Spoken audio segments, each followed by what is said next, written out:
Hello, at 1,000 subscribers, I will make a special series of stories for you. Sam Hartley reached the rise where the road dipped toward Calico Junction and reined in long enough to listen. Wind hissed across the scrub. A hawk sailed a lazy circle and threw a shadow across the ground, thin as a knife blade. No gunfire. No cattle. No singing drunkards wandering out of the saloon. Just heat and the patient empty breath of the desert. He touched 2 fingers to the brim of his hat like a man paying respects and nudged his mare downhill. The horse's ribs showed, though not from neglect every living thing out here carried. Its hunger close to bone. The road gathered into hard-packed clay as they neared the town. A shutter banged. A dog lifted its head, decided against the fuss, and dropped back into sleep. Calico Junction sat crooked in the basin like a deck of cards someone had thrown down and forgotten to pick up. One street. A telegraph post with its wire sagging. The sheriff's office with a front step worn concave from men who waited there and did not want to. A church small enough to mistake for a tool shed, if not for the cross. Far end, beyond a lean-to stable and a half-fenced paddock, the desert ran on into a rim of badlands that rose like busted teeth. Sam swung down in front of the livery and looped the reins. His shoulders eased as he felt ground under his boots. He ran a hand down the mare's neck, feeling for heat, then slapped dust off his coat. The liveryman, a narrow fellow with a tobacco stain like a bruise along his lip, came out smiling the way merchants smile at men with horses. "She want water," Sam said. "Ain't we all?" The liveryman answered, laugh gravel thin. "Troughs clean. 50 cents a stall the first night, a quarter after. Name's Gus." Sam. Gus's eyes flicked to the revolver at Sam's hip, the way a barn cat's eyes flick to a hen. "You passed the trail out to Dry Needle?" "Passed. It dust like smoke out that way an hour back. Might have been riders." Sam looked past Gus to the paddock, where a white mare swished her tail against flies. "Might have. You sticking around?" Gus asked. "Or just blowing through like the rest of the wind?" Sam tied a small canvas pan to the saddle, so the mare could drink more slowly. "Haven't decided." "Well, if you're decidin', you'll want a drink in you before the town decides for you." Gus hitched his chin toward the saloon. "May's got whiskey. Got coffee so strong. It's a sin. Sometimes she's got eggs. Sometimes. Depends on the hens and the preachers." Gus's laugh cracked again. "Go on. I'll see your mare right." Sam flipped him a coin and crossed the street. Heat leaned on him like a man too friendly. By half. He paused at the plank walk to knock some dust off his boots. Across the way, a woman and a boy sat on an upturned barrel sharing a piece of bread. The woman watched him like you watch a stray dog, curious, cautious, ready to reach for a stick or a scrap knot inside. The saloon air had the cool of shade more than the cool of any breeze. A piano sat against the far wall, keys like missing teeth. A man with a face like a mule's skull and hair of indeterminate ambition blinked at it, carefully avoiding notes that had died outright. 4 men nursed sour beer at a table near the door, and a 5th slept face down on his arms. The room smelled of sawdust, sweat, and that sour-sweet perfume whiskey leaves when it's been spilled and mopped more often than it's been paid for. Dileni stood behind the bar, with a rag in one hand and a posture that suggested she prayed for trouble, only because it broke up the washing. She was broad through the shoulders, red hair pinned high, sleeves rolled to the elbow, a scar white as chalk, cutting a line through the tan of her right forearm. She looked up, counted Sam at a glance, and set a glass on the wood. "You a coffee." "Man or a whiskey man?" she asked. "Depending," Sam said. "On what?" "On the coffee." She cracked a smile at that quick, unpracticed, like a door that only sometimes opened. "We boiled it this morning and threatened it with the devil. It might pass for drinkin'. Coffee, then. She poured from a blue enamel pot and slid the cup over. The first mouthful was bitter enough to sting him awake, and he took another. On purpose. May leaned her knuckles on the bar and studied him the way a farrier studies a hoof, gentle, thorough, ready to discover a nail that shouldn't be there. You from east? She asked. Somewhere. You headed west? Sometimes you aim for a place, Sam said. Sometimes you aim away. She nodded like a woman who knew each of those roads by heart. We had a rider through in the night. Woman. Stayed upstairs. Paid full coin in advance. Didn't want food. Didn't want Doc Pike. Didn't want to be seen, if you ask me. I didn't. You will, May said. Folks will. There's a drought on, and nothing makes people hungry for a story like an empty well. Sam glanced toward the staircase. A shadow moved up there. A soft, careful shape crossed the landing, and the boards creaked like they were trying to remember. A softer weight than boots. He looked back to his cup. The piano gave up, and the mule-faced man sighed. I told you, he said to no one. C-sharp's dead as last week's fish. Bury it quiet then. May told him.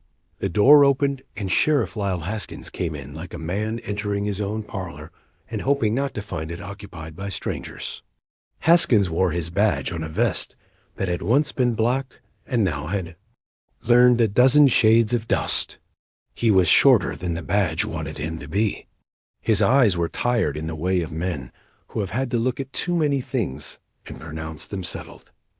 May, he said. Lyle, she returned, no warmth wasted. Sheriff took a stool one down from Sam, nodded at him the way you nod at a wind that might turn, and got a beer. Telegraph lines down past Miller's Arroyo, he said to the room at large. If you've got messages, sorry for your luck. If you were hoping nobody could get word to you, enjoy your reprieve.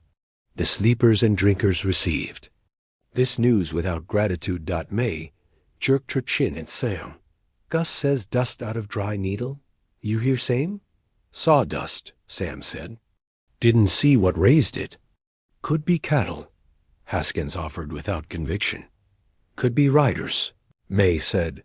Could be the hand of God, the piano man muttered. He's got away with dust. Haskins drank. I'll ask Gus to set lookouts out on the ridge. Till dark. He glanced at Sam.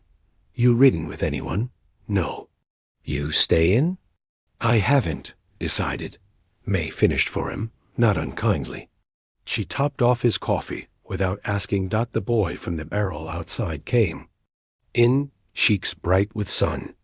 He stood high on his toes at the bar, trying to make himself taller than the counter. Miss May, Ma wants to know if you got any ice. May's face softened against her will. Ain't had ice in a month, Louis. Tell your ma I'll send her. A jar of pickled beets and a cool cloth. The boy nodded, eyes sliding sideways to Sam as if he were a dangerous bird roosted indoors. Yes, ma'am. Go, she said, and tell her Doc Pike can look at the baby tonight. He owes me for 2 bottles and a chair rail. He left with the speed of boys on errands, all elbows and dust. Haskins pushed his beer away half-finished. You hear the stage is overdue? He asked May. She stiffened without meaning to. Hours or days? 5 hours, and I'd rather it be days. I don't like nothing that's late when it knows the way.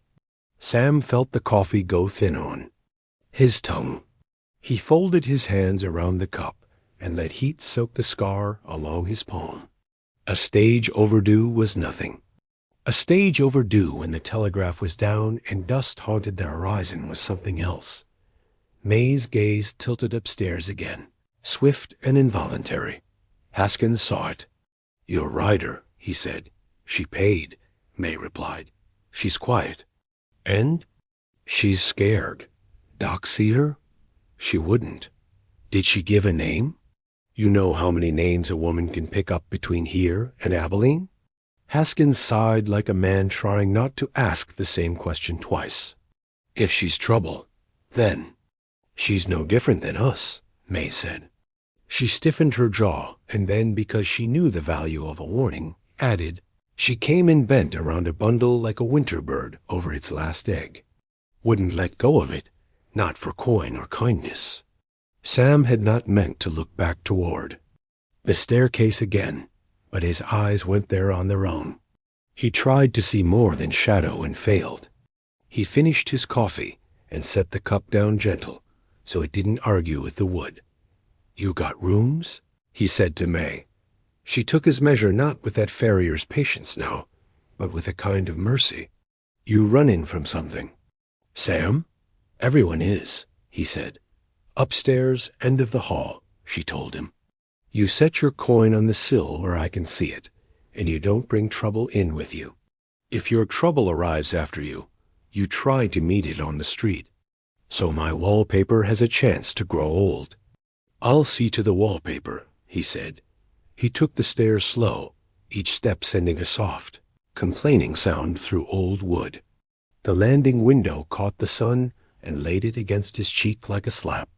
Down the hall, boards creaked under. A moving weight, and went still again. A faint smell lifted and fell large soap wool. A thread of something like singed cloth dot, he found the end room. It held a bed with a sag that swore it could remember better men, a washstand with a cracked bowl, a dresser with drawer pulls that fought back. He set his small pack on the bed, and by habit more than intention, set the coin where May would see it. He washed dust from his neck. The water went ruddy on the first pass, and gray on the second. He dried his hands on a towel, so thin it might have become a sermon if he held it to the light. The smell came again, singed cloth, and with it a sound, small and ragged, carried through plaster, a breath not meant for sharing. He stood still, a man asking his own bones for quiet. The hall beyond the door behaved. The late day later. Yellow bar across the floorboards. Sam's hand found the revolver, but didn't draw it. Instead, he thumbed the hammer a degree and let it back down. He went to the hall, and there he stopped, because another man might have gone on, but Sam was. The sort who believed in the courtesy of listening first. From the next room in, a whisper. Not a word at first, just the rustle of speech skirting the edge of itself. Then the shape of a syllable, hoarse and careful. He leaned close enough to lay 2 knuckles on the panel. He didn't knock double quotes doc. The voice was a woman's, and that someone could work a plea into 3 letters like that warned him that he was near something delicate. He took his fingers off the door, the way a thief might lift his hand from a bell. Not Doc, Sam said. Neighbor. There were silences. That meant no, and there were silences that meant decision. This one turned in place like someone who'd been living light on the soles of her feet for too long. Then the latch clicked. The door opened the width of a coin, and then another. She was younger than he'd braced for, and thinner. Eyes too wide. Mouth drawn into a narrow line that had learned not to tremble. A shawl wrapped around her shoulders despite the heat, and she held it closed with a fist that never relaxed. Behind her, a quilt lay across a chair, and beyond that, the bed, poorly. Made because some burdens are hard to lay down, even for a moment. Her hair was the color of wheat just before a storm comes up and lays it flat. You ain't Doc, she said, not accusing, just measuring. No. You law? No. That better or worse? Depends, Sam said. He kept his hands where she could see them, palms empty of anything but callous. She looked at his eyes as if to check what color the truth came in. Then she widened the door and stepped back half a pace. He didn't cross the threshold. He had rules about doors. You want Doc Pike. He's 2 buildings east, past the church. He offered. She moved her head once, which might have meant yes or no, or I've had enough of the world's advice. The fist at her throat loosened as if of its own accord, and the shawl fell open enough that he saw what she held tight, not with arms, but with her whole being. A bundle, heavy blanket, stripes, faded by sun and use, something knotted tight at both ends. It was not the white bundle of a newborn, all folded corners and hope. It sat with a peculiar firmness, the way a tool sack sits, weight at the center, edges soft, the gathering tight as if to keep something from getting out as much as to keep dust from getting in. "Name Sam," he said. "Clara," she said, and the name slid out of her mouth like a confession. She tightened the shawl again, and the bundle with it. "You need the sheriff?" he asked. "No." It came fast and hard, not from panic, but from certainty. "You hungry?" She hesitated. He saw calculation, pride, and the quick math of hunger. "I ain't had eggs in a stretch," she allowed, a poor joke that lit no smile. "I can ask May." "No," she said again, softer this time. She glanced toward the window, its shade drawn, its edges lined where someone had listened for light with care. I can't have folks up and down the stairs. I can't have a doctor. I can't." She stopped like her breath had snagged on a nail. "You sick?" Sam asked, already knowing the wrongness of the question. She looked at the bundle, and her face took on a desolate, far-off stillness Sam had seen in men looking down barrel staves after the last shell. "If I am, ain't any medicine got the right shape." They stood in the long, slow moment that comes when a thing is about to be said, and the saying of it will change the length of the room. Downstairs, a chair scraped. The piano tested a living. Key found one and left it be. Outside, the wind prowled the eaves, and the dog barked once, and then remembered it had grown tired of speaking. Sam said, "You came in late." "I came in as late as I could. Anyone follow you?" "Yes." Then, because he had asked, she met his eyes. "Not the law? Riders?" "They don't ride like men," she said, and the words prickled the skin over Sam's ribs as if a tiny wind had moved under his shirt. The stair tread creaked. May's voice traveled up. "Soup if you want it, Clara. I'll leave it at your door." Clara startled, no, the bundle startled, making her start with it. And Sam's breath caught at how reflex and burden had become one motion. She stepped forward and closed the door until it was once more the width of a coin. "Please," she said, and now the word was not a courtesy but a tool. "I can't have people. I can't have questions. If you're decent, you'll just go. If you're not, then you best be fast." Sam heard the sentence break its own legs and knew he was hearing a woman on a narrow plank over a deep place. "Fast," he repeated, testing the weight of the word. She swallowed. The shawl gathered under her fingers, and the blanket made that. Small, dull sound cloth makes when it settles against a heavier thing. Her mouth trembled once and set itself again. "Just kill me fast," she said. The whisper barely crossed the gap, but it carried a wire in it that snagged everything in him that had learned to live with edges. He felt something old in him shift, some bone he had not consented to set. Down the hall, May's footfall retreated. The sheriff's voice rose muffled from below, arranging lookouts, arranging courage. The piano player found a minor chord and held it, like a man practicing grief. Sam didn't move for a count of 3, and then another. He let the gun rest heavy against his hip without touching it. Outside, in the desert they had all come to buy. Different roads, heat lifted off the ground, like a prayer no one knew how to finish. He looked at Clara, and because there was nowhere else for the question to live now, let it come. "What have you got under that blanket?" he asked. Her eyes flinched to the bundle and back again. She opened her mouth, closed it. The air in the hall went thin. "Not what?" she said finally. "Who?" Sam took one step forward, not into the room, only closer to the threshold, as if proximity alone could soften the sharpness of what was coming. Below, Someone laughed, and the laugh died quick, embarrassed to be caught on duty. Clara's knuckles whitened where they held the shawl. When she spoke again, the whisper was steady, as if the words had balanced themselves on some inner rail. "And if they come," she said, "and they will, don't let them take me alive." Her fingers tightened. Somewhere beyond the drawn shade, beyond the fragile plank wall, the wind changed, as if the whole basin had inhaled sharply and decided to hold that breath a while.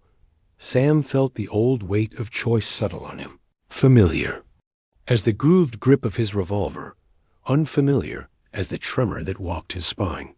He lifted his gaze from the bundle to the woman, and then to the shadowed ceiling, counting nails in mercy. He didn't say yes, and he didn't say no. He let the silence lie long enough to be an answer either way. Then he reached for the blanket. The lamp in Clara's room burned low, its glass chimney smudged with soot, turning everything inside the four walls into shades of shadow. Sam stood just inside the doorway, one hand braced on the frame, the other hovering close to his revolver, but not yet drawing. Clara sat on the edge of the bed, the shawl pulled around her shoulders as though it were armor. At her knees rested the bundle. A striped wool blanket knotted at the corners, stretched taut around its hidden weight. For a long minute neither spoke. The lamp hissed faintly, and the desert wind outside set the shutters rattling like teeth. "Leave it," Clara said, her voice flat and worn. "You don't want to see?" Sam's jaw tightened. He had seen plenty men shot to ribbons, women left in the dust, boys too young to shave staring blank-eyed into the void after a raid. He thought nothing much could move him anymore. But there was something in the way she said it, not warning, not pleading, just final. He stepped closer anyway. Clara's hands clawed at the bundle, pressing it to her body. "I told you," she whispered. "If you're decent, walk out now. If you're not, then kill me quick." "I don't kill women," Sam said, his voice low. "You will after this." The words struck like a match. Sam's throat went dry. Slowly, carefully, he knelt and reached for the bundle. Clara resisted at first, her thin arms trembling against his grip, but exhaustion betrayed her. She let out a broken sigh and loosened. Her hold. Sam untied the knot. The wool opened with the tired sound of old fabric tearing at its seams. He peeled back the folds layer by layer, expecting maybe stolen silver, maybe a weapon wrapped for hiding. His mind raced through the guesses contraband. Dope, maybe a child sick with fever. Anything but what he found. The air shifted cold. He stumbled back a step before he realized he had moved at all. Inside the blanket lay a body no bigger than a boy's, but the sight was wrong, deeply wrong. The skin was the color of candle wax, drawn tight over bone. Its mouth had been stitched, closed with coarse black thread, a cruel, uneven seam. The eyes, too, had been sewn shut, the lids puckered around the stitches. Across the chest, burned so deep into the flesh it would never fade, was a brand, a circle with a single slash carved through the middle. The mark glistened as if it had been burned yesterday. Sam's stomach twisted. He had seen that brand before, years back, riding with the circle-slash gang, before he broke away. They marked their kills when they wanted to send a message. Ranchers, lawmen, settlers, they carved that circle and line into flesh and left the bodies like signposts. Sam remembered one night in particular, the smoke rising from his brother's cabin, the walls blackened, the air sharp with charred wood and blood. His brother had worn that same mark across his chest when Sam found him, and now it stared up at him again, stitched eyes forever closed. Clara's voice dragged him out of memory. "Do you see now?" Sam's throat was dust. "Where did you get this?" "I didn't get it," she said. "It got me." Sam frowned. "Talk straight." Clara wrapped her arms around herself, rocking slightly. Her lips trembled, but her eyes stayed fixed on the body. I was traveling west with a wagon train. Kansas Plains into New Mexico. Nights were long, but nothing worse than coyotes. Then, one morning, the wagons ahead of us were just gone. Not overturned, not looted, just gone. Wheels still in me. Dirt. Oxen still tied to the posts. People gone. Sam felt the sweat chill along his neck. When we found the first body, she went on, it was marked like this. The circle slash. Only it wasn't just dead. It was wrong. Skin stiff. As wood, eyes sewn shut. A thing made into a warning. The others wanted to turn back, but I thought if we pushed on, maybe we'd outpace whatever shadow followed us. But the next night, they came. Riders in black, faces covered. No sound but the hooves. They didn't shout.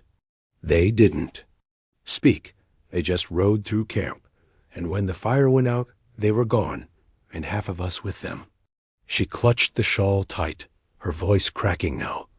When dawn came, this was left in my wagon, wrapped in my own blanket. I didn't dare touch it. I didn't dare leave it.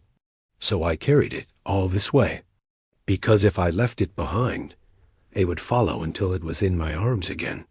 Sam felt the old scars on his palm ache, as though remembering his past sins. You're telling me the gang marked you?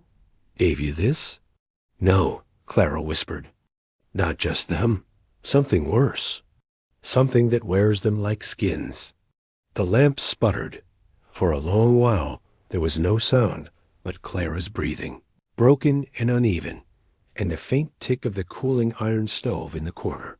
Sam stared at the body, the brand burned into his memory, his brother's blood heavy on his hands. Finally, he spoke. This gang you said they'll come for you? They will, she said. For me. For both. Her gaze sharpened. Suddenly, cutting through the haze of grief. And when they do, cowboy, you remember what I asked. Don't let them take me alive. Sam drew the blanket closed again, knotting it fast, though his fingers shook. He stood, the floorboards groaning under his boots, and looked down at her. They'll have to come through me first. Clara gave a bitter laugh, though no humor. Lived in it. That's what my husband said. Before they left him marked, Sam turned to the window. Outside, the desert night spread vast and heavy, the horizon glowing faintly where the moon caught the dust. Somewhere out there hooves were. Already pounding Dot the circle slash was coming, and this time they weren't just after blood. Night in the desert has a way of pressing against the skin. The air cools, but the silence grows hot, thick, as if every grain of sand listens. Calico Junction sat in that silence, like a town abandoned by its own echoes. Sam Hartley leaned against. The upstairs window frame of the saloon, the curtain pulled half aside. His revolver rested on the sill, cocked, the barrel catching a sliver of moonlight. The street below was empty too empty. May had doused the lamps, ordered the drunks home, and bolted her doors. Sheriff Haskins paced the boardwalk with his shotgun, a man trying to look larger than his shadow. Behind Sam, Clara sat on the bed, clutching the blanket-wrapped body like it was the only anchor she had left in the world. Her face was pale, her hair damp with sweat, though the room was cool. Every so often she would rock slightly, her lips moving without sound, as if praying. Though Sam had the feeling her words were meant less for God than for herself, Sam turned back to the window. The desert beyond the town glimmered under a half-moon, ridges sharp against the horizon. And then, faint at first, he heard it the drumming of hooves. Slow, measured, as though the riders weren't in a hurry. They're here, Clara whispered. Her voice was small, but it cut through the room like a blade. Sam felt his pulse steady, the way it always did before a fight. He slid the revolver back into its holster and checked the second gun at his ankle. He had learned to live with death long ago, but something about the sound of those hooves set a chill deep in his gut. Sheriff Haskins called up from the street, voice tight. "You see Hartley?" Sam didn't answer. Not yet. He narrowed his eyes. Dust lifted on the horizon, swirling unnaturally slow, like smoke rising backward into the sky. Figures emerged from it one by one, black against the silver desert. Horses dark, riders darker, no lanterns, no torches. Just the dull gleam of steel under moonlight. The circle/gang. Sam counted at least a dozen. Could have been more in the dust. Haskins racked his shotgun, the sound sharp as a curse. "Circle/," he muttered, almost spitting the words. "God help us." "They don't need God," Sam said under his breath. The riders halted just beyond the edge of town. For a moment, silence reigned, broken only by the nervous whinny of a horse down at the livery.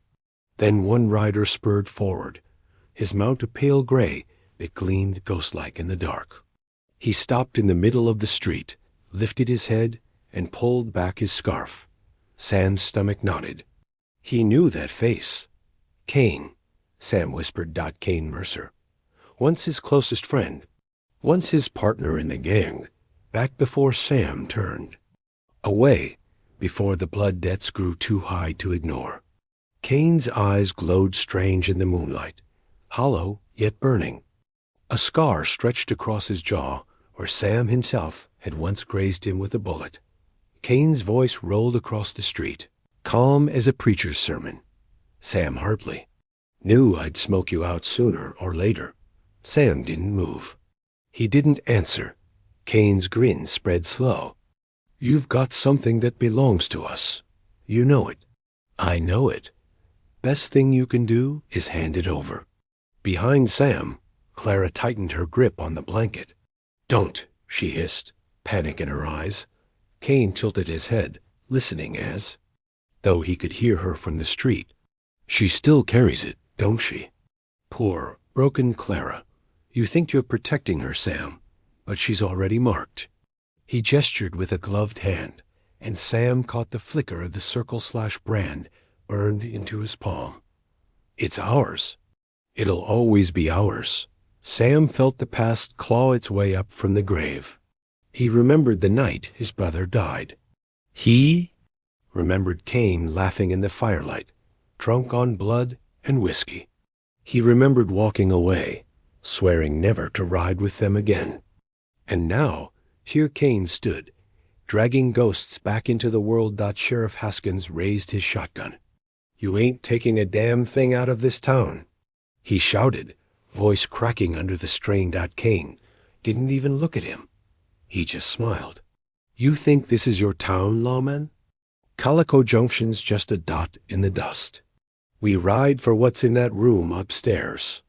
His eyes lifted, met Sam's through the curtain. "One way or another, Hartley, we're taking it tonight."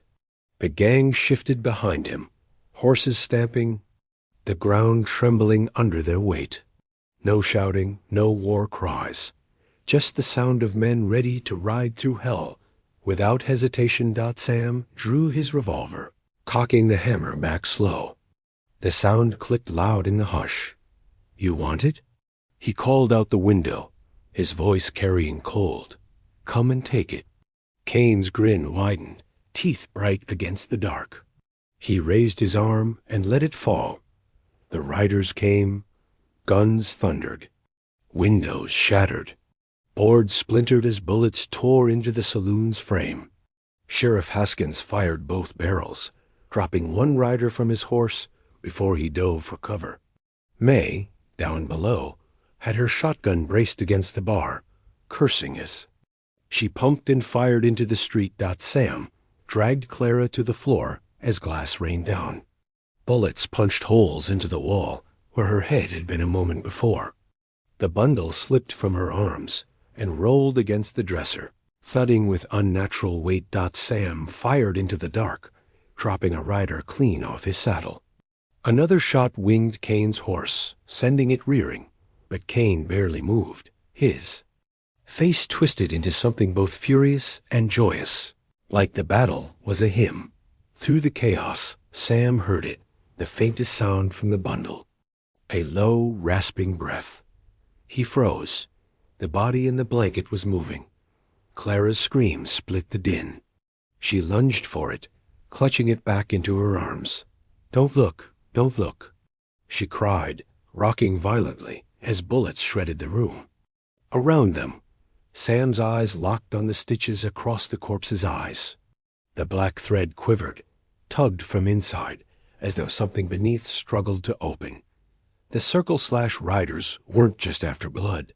They were guarding something, worshipping something, and now it was waking. The saloon shuddered under the weight of gunfire. Dust and splinters rained from the rafters as each bullet drove deeper into the wood. Sam Hartley crouched low, his revolver warm in his hand, the acrid sting of powder thick in his nose. Clara clung to the blanket bundle against the dresser, her rocking a frantic rhythm against the chaos outside. Not Sheriff Haskins shouted something from below, drowned by the thunder of hooves and the roar of May's shotgun. Glass burst from the windows as riders tore down the street, firing into every dark corner. Sam fired twice through the open window. One rider toppled sideways, his horse bolting into the night, reins flapping.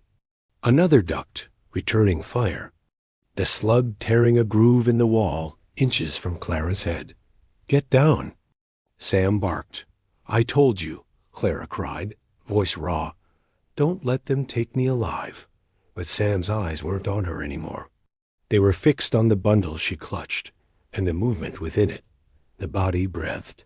Its chest, pale and stiff as wax, rose and fell shallowly beneath the blanket.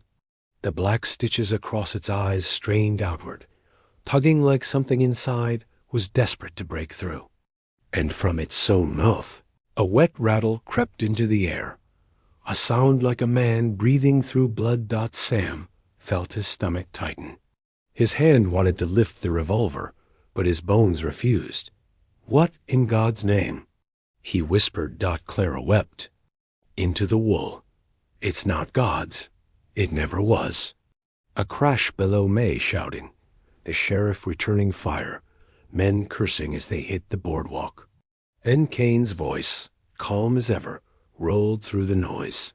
"Sam, hand it over. Don't fight. What you can't kill." The gang whooped in unison, not drunk with violence, but chanting something low, guttural. The sound prickled Sam's skin. Not words, not English. A prayer or a curse, carried on the rhythm of horses' hooves. Clara clutched tighter to the bundle. Her eyes shone fever bright. "Do you hear them? They don't ride for gold. They ride for this. For him." She shook the bundle, as if punishing it, as if pleading with it. "I tried to bury it. I tried to leave it. But it always comes back. They always bring it back." The stitches snapped. One by one, black threads popped from the corpse's eyelids, curling loose and falling like dead insects onto the floor. A milky, lidless eye rolled upward beneath the blanket. Sightless yet alive, Sam stumbled back, knocking over the washstand. The porcelain bowl shattered, water mixing with dust. He aimed his revolver, finger trembling on the trigger. "Shoot it," Clara screamed. "For God's sake, shoot it." But he did in single quotes T, because in the corpse's throat, beneath the rattle, came a whisper, a voice that knew his name. "Sam." He nearly dropped the revolver. His brother's voice. Low, cracked, but unmistakable. Sam shook his head, refusing, heart pounding. "No, you're dead. I buried you myself." The whisper came again, stronger now. "You left me. You left me burning." Clara wailed, burying her face in the bundle. "It isn't your brother. It only sounds like him. That's how it feeds through grief, through memory." Sam felt bile rise in his throat. His vision blurred.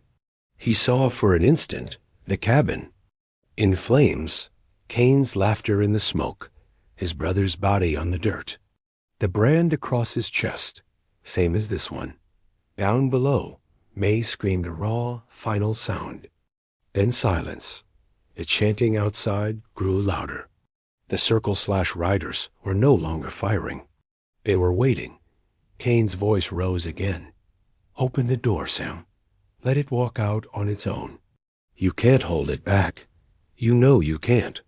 Sam looked to Clara. She shook her head violently, tears streaking her cheeks. "Don't let them have it.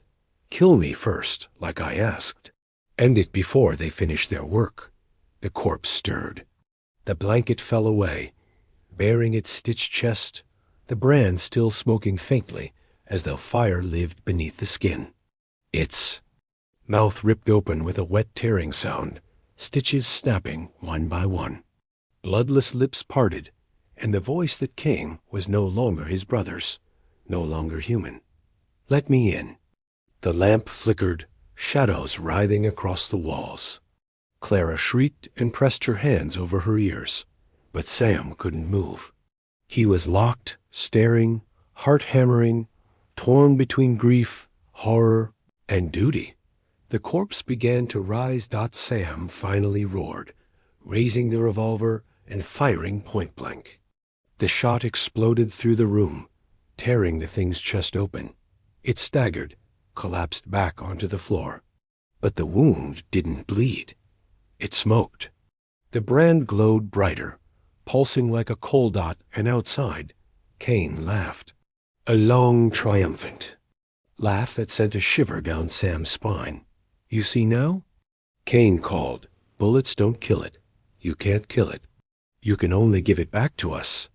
Sam stood frozen. Clara crawled to his feet, gripping his leg, her voice ragged with terror. "Don't listen. If it leaves this room, it won't just take me. It'll take everything." The body jerked, spasmed, and began to rise again, its mouth opening wide, wider than any human jaw could stretch.